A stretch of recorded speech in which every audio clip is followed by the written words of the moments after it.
Welcome everyone to Unit 1, Lesson 6. Today we're going to be talking about the cultural changes that will happen between England and the Americas and how this is going to cause tension and eventually revolution. For the essential idea, we're going to be talking about how these two sides are going to grow apart.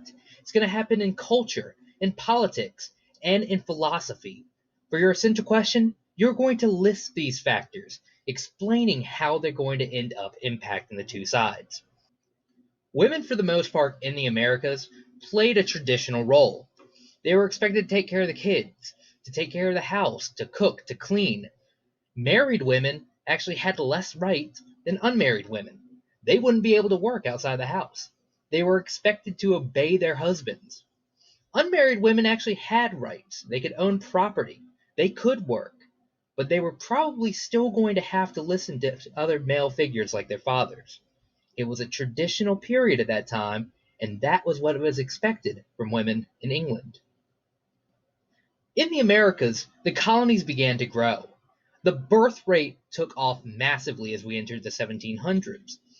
For the most part, you would have large families, about 7 children each, with even more in New England getting close to about 11 or 12. The population would double every 25 years, and it got up to 2.5 million by the time we get to the American Revolution. Another key figure is that most people who lived in America were born in America. This is going to have an impact when we talk about identity. Immigration is going to play a massive role. Depending on where people were coming from and for what reasons they were coming, they would settle in different areas. The Germans and the Dutch would move to the middle colonies, where they were more accepted. Remember, the Quakers were accepting of all different groups. These people, who did not often speak the same language as those around them, needed to find a place where they'd be accepted. The Scotch-Irish, who were often oppressed by the English, would move to the west, out near the mountains, to get away from the English people, like those colonists in the American colonies.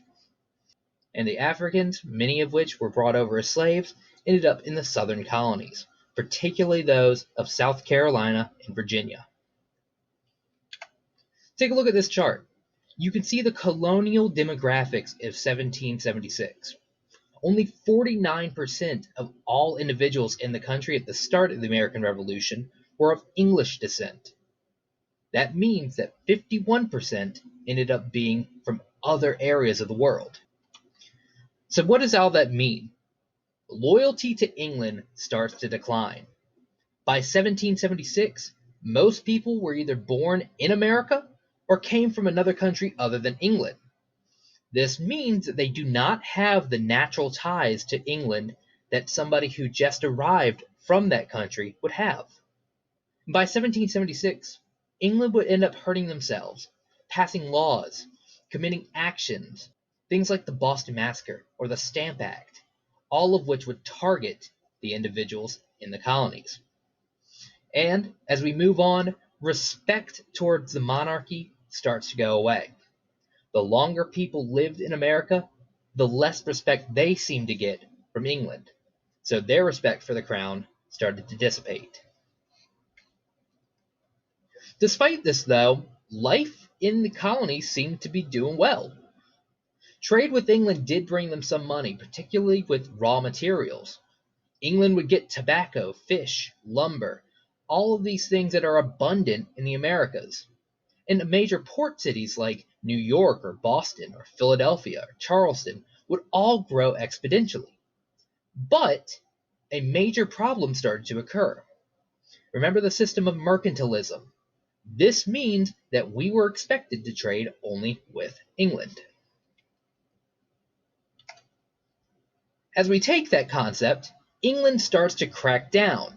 They don't want us to buy from anywhere else or sell to anywhere else. They want the colonies to help them be self-sufficient.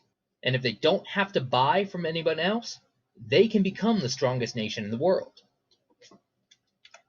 This image best describes what we're doing. We're providing them every resource that they would need to become successful. We don't get that much from it. To ensure that we could only trade with England, they would pass what are known as the Navigation Acts. To make sure that we could only trade with England, they would be passing the Navigation Acts.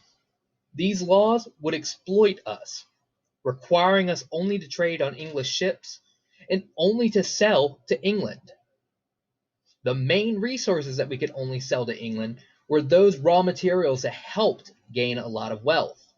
The only things that we could sell to other countries were not major products. This means that England gets the bulk of everything that is beneficial, and they could set the price because we can trade with no one else. The colonists did not react well to this. For the most part, this would restrict the entire economy of the American colonies. To avoid following the rules, we would actually start to smuggle, particularly to the Caribbean. Other trips did go to places like Africa, Spain, France, the Netherlands, but for the most part, we would keep close to home to make sure that we can get back and sell more. Now, despite all this, England knew what we were doing. England decided that they wanted to crack down on one area in particular, that area being the New England colonies. You would see the Dominion of New England put in place under Sir Edmund Andros. He would be enforcing the Navigation Acts and requiring higher taxes for the colonists, meaning that England would get even more money from the colonies. As you can expect, this is going to fray the relationship between England and the colonies more. It didn't last long, though. You're going to end up seeing King James II and Edmund Andros being removed from power during England's Glorious Revolution. England would create the English Bill of Rights, providing free speech, jury trials, and the end to cruel and unusual punishment. You can see some of those thoughts in our current Bill of Rights. The new leaders, King William and Queen Mary, would restore many of the freedoms to the colonies that were lost. But the frayed tensions did not repair themselves. Other ideas and philosophies ended up impacting relationships as well, just not in a direct sense. There would be this concept called the Enlightenment that started in Europe, but it's effectively applying logic, science, and reason to everyday events. Many of the Enlightenment thinkers were deists who believed that God existed, but he had no influence on what happened on earth. He let it be. Because of this, you're going to start seeing people have new theories and ideas that were never used in the time in which people thought God had every influence. Of two Enlightenment thinkers we're going to focus on, John Locke probably has the most going for him. You're going to see two of his ideas become major parts of American history. The first were natural rights, in which he said that every person has a right to life, liberty, and property. We will see this being brought up in the next unit in the Declaration of Independence. He also proposed a concept called compact theory, in which the government provides rights to the people and the people protect the government. If one side doesn't hold up the end of their bargain, then the other side must do something to correct it. The government can crack down on the people, or the people would need to abolish the government. He will say that this is exactly what happened with England and the American colonies. The other thinker is a man by the name of Baron Montesquieu. He proposed the concept of separation of powers, that rather than having one person like a king who is in charge of everything, you'd have three different parts of government: the executive to enforce the laws, the legislative to create the laws, and the judicial to enforce the laws. He also proposed a concept of checks and balances to make sure that not one branch can end up becoming stronger than the other. They all have some power to overrule the other branches. This is going to be a key focus of the US Constitution.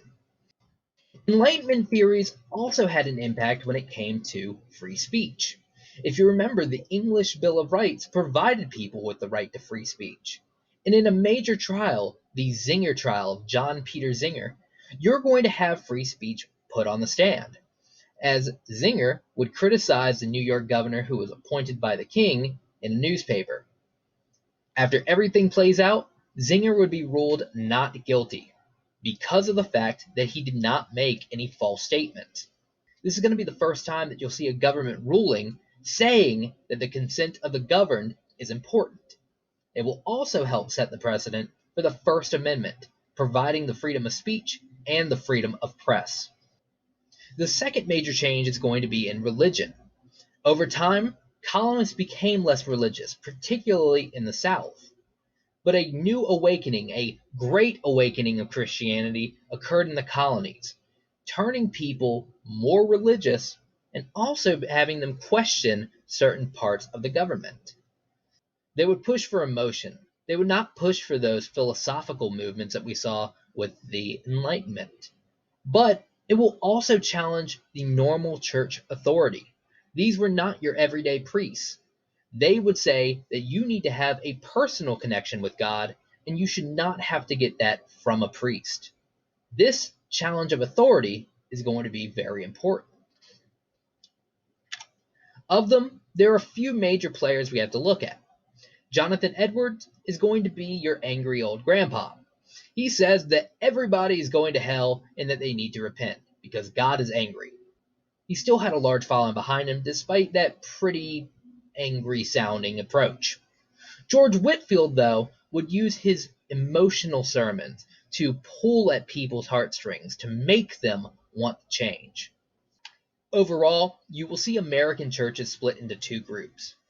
The traditional old light, which still followed the authority of the church, and your new light, who would have a personal relationship rather than a traditional relationship with God. That new light side is going to end up being very influential in the American Revolution. So, what does it all mean? Effectively, both of those movements are going to work together to create revolutionary ideas. The Enlightenment is going to create these concepts of natural rights, of the compact theory, of different branches of government that we didn't have under England. The Great Awakening is going to challenge traditional authority, whether it is of a priest or of a king. Both of these combined are going to end up as major sources of independent thought as we lead into the American Revolution, which we will look at in the next unit. Thank you, everyone. That's the end of this lesson, and I will see you in Unit 2.